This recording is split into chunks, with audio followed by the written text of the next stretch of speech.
They said it was an invisibility experiment gone wrong. The official Navy file is stamped redacted and every living participant has been transferred out of the public record. But the real story, what the sailors who came back couldn't speak of without going mad, lurks in a box of film canisters that a retired machinist slipped into a mailbox at the edge of the Delaware River one autumn night. It began, the whispers say, with an attempt to bend electromagnetic fields around the USS Eldridge in the Philadelphia Naval Shipyard, 1943, an effort to cloak ships from U-boat radars. What the physicists miscalculated was not merely wavelength but a seam in the weave of reality itself, an angle where light, time, and memory fold like paper. When the Eldridge vanished from the pier, witnesses described a bruise of fog that swallowed the ship whole. The pier's ropes hung slack, a bell kept ringing in a frequency no human could hear. When the fog thinned, the vessel was gone, only to reappear miles away in Norfolk for a breathless minute, then vanish again, then reappear at the pier as if nothing had happened. The men on board were not the same men. Survivors, if you can call them that, returned with their names scratched off their dog tags.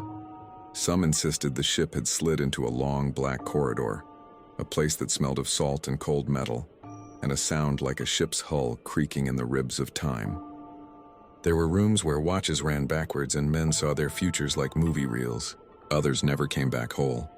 One petty officer woke fused to a bulkhead, his skin threaded through rivets, screaming that the metal remembered him and would not let him go. Another spoke of a shadow crew, faces like drained coins who stepped out of the ship's reflection and moved with the wrong cadence. The government story was simple: clerical error, hallucination, improper sleep schedules. But the machinist's film shows something else.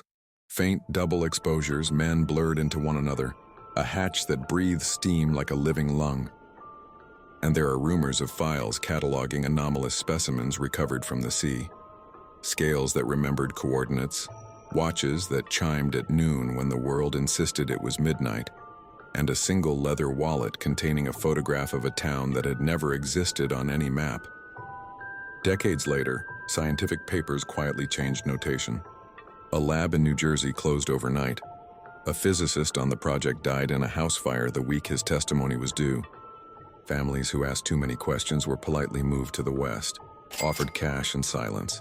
And every so often, a freighter off the eastern seaboard reports a tremor, a ripple in the ocean that carries with it the scent of burned tar and old radio static. Conspiracy theorists call it the Philadelphia experiment. The veterans call it a curse.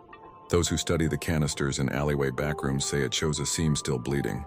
They whisper that somewhere beneath the water, where hull metal meets salt and shame, the Eldridge has become a place out of step with calendars, anchored to a memory that keeps trying, again and again, to reseal.